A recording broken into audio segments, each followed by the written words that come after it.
سلام، واش حالكم؟ ان شاء الله تكونوا بخير. جيتكم اليوم بروتين تحضير طلبيه 315 حبه من مقروط اللوز بالكاوكاو في ظرف يعني نقدروا نقولوا يومين. فوالا. بالنسبه في الليل انا حمصت الكاوكاو تاعي اللي كان 8 كيلو، خدا معايا الوقت بزاف. انا قسمته على 3 تقسيمات وغدوه الصباح رحلته. فوالا انا استعينت بزوج لي هاشواغ تالمون الكميه كبيره بزاف وما نقدرش نستعمل واحد برك، ما نقدرش نزرب. فوالا رحيته بهذه الطريقه، يعني من ترحيوهش رقيق خلاص، يعني عادي رحيه عاديه كما هي رحيه الفلاح.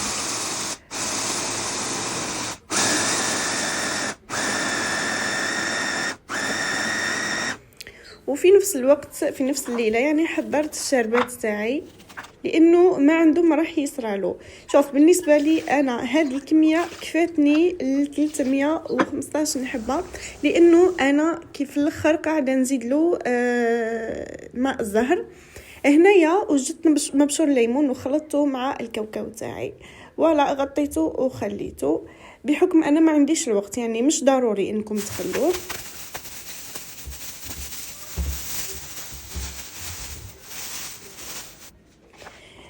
غدوة من ذاك نوضت وبديت نخلط في المكونات الجافة تاعي.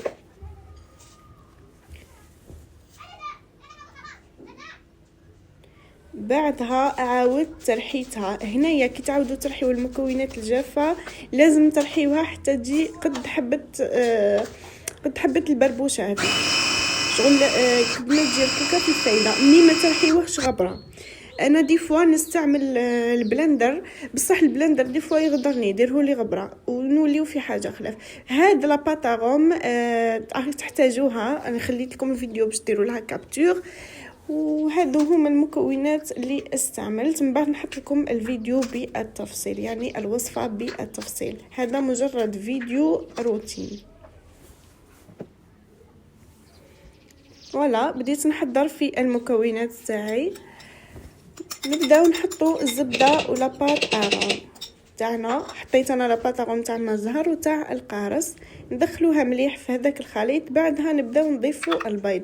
بالنسبه للبيض كما شفتوني راني فصلتهم، انا نحط صفار بيضه مع بيضتين، يعني صفار بيضه واحده مع بيضتين كاملتين، ونكمل على هذا المنوال حتى نتحصل على القوام المناسب وراكم تشوفوا فيه.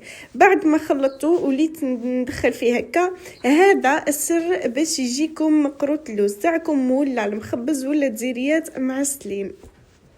ما تتجاهلوش هذه المرحله راهي ضروريه.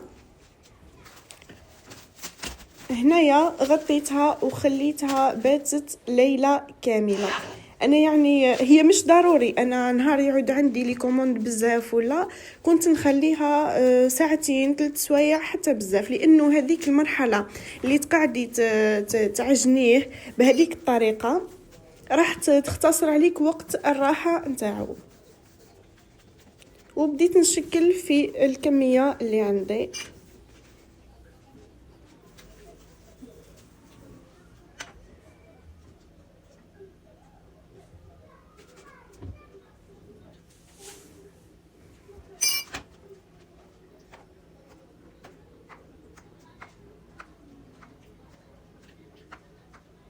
هذاك الطابع المربع يعني تقدري تستعمليه الا كان ما عندكش طابع تاع مقروط اللوز. طابع مقروط اللوز راه يتباع برا عادي، وهذا تاني راه يساعدك بزاف في انك تخرجي الحبات على حبه، ويعطيك يعني الحبه المتوسطه تاع مقروط اللوز، ما تجيكش كبيره بزاف وما تجيكش صغيره.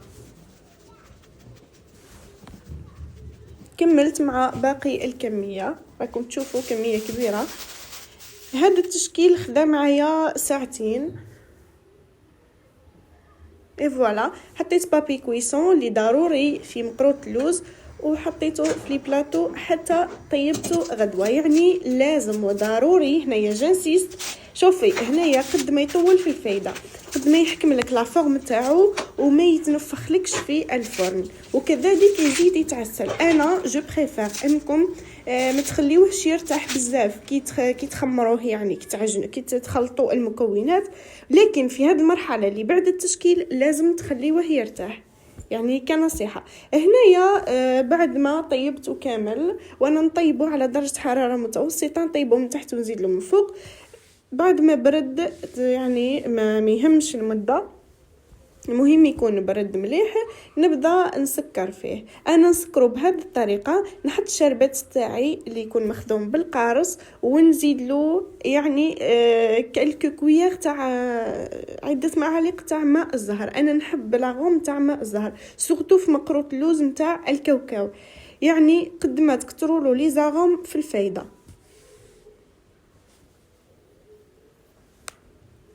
بالنسبه لطريقه التسكار تاعو راني نحطها لكم في الفيديو بالتفصيل.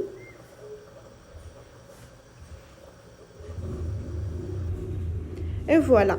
انا تاني هاد المرحله اللي بعد التسكار بالنسبه ليا تحتاج بزاف الوقت، لانه لو كان تسكروه وتزربوا تحطوه ديريكتومون في ليكيسات كي تكونوا تحطوا فيه راح يطيح معاكم هذاك السكر. اما لا كي تسكروه خلوه يزيد يرتاح على الاقل ساعتين. هنايا وبدينا مع قصه العشق التي لا تنتهي. هاد ليكيسات يعني الا كان عندكم شكون يحلله لكم في الدار غير مدوا لهم يحلوا لكم، كارثه. بداو معايا اكثر على ساعه، ايماجين 300 حبه.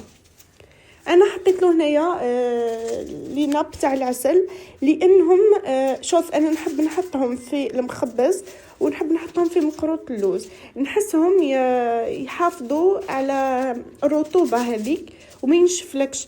هما يحافظوا على الحلوى افضل من لي ناب هذوك تاع لورغانزا، لي ناب الاخرين. يعني كنصيحه، هما اصلا داروا فيهم الوان، عادو كاين ابيض وغاز واحمر جو سي با، المهم الالوان اللي تبغوا. هنايا وليت نحط فيه في دي كيسات ديريكتومون، نحط فيه في لابواط. وهكذا كنت كملت مع الطلبيه تاعي اللي خدات مني يعني نقدروا نقولوا يومين. اللي عندها اي استفسارات ولا اي ملاحظات تتفضل في التعليقات او لي الخاص. ما تنسونيش بجام.